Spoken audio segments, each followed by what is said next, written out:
Keď sa na to pozriem spätne, celý môj život je o obchode a práci s ľuďmi.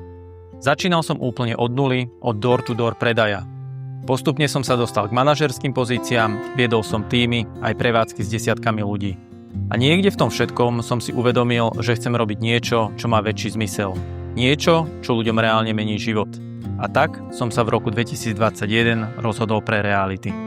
Pre mňa je úplný základ dôvera. Keď mi niekto zverí svoju nehnuteľnosť, beriem to ako veľkú zodpovednosť. Preto chcem mať veci pod kontrolou, spoznať nehnuteľnosť do detailu, aby klient počas celého procesu presne vedel, čo sa deje a čo bude nasledovať. Úspešný obchod pre mňa nie je len podpis zmluvy. Je to ten moment na konci, keď vidím, že klient je spokojný, že má pocit, že sa oňho niekto naozaj postaral a že urobil správne rozhodnutie.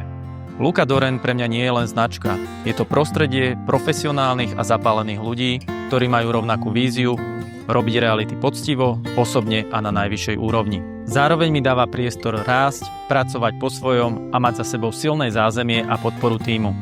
Vďaka tomu sa môžem sústrediť na to, čo je pre mňa najdôležitejšie. Na klientov. Pre ľudí, ktorí nehľadajú len makléra, ale partnera, ktorému môžu veriť.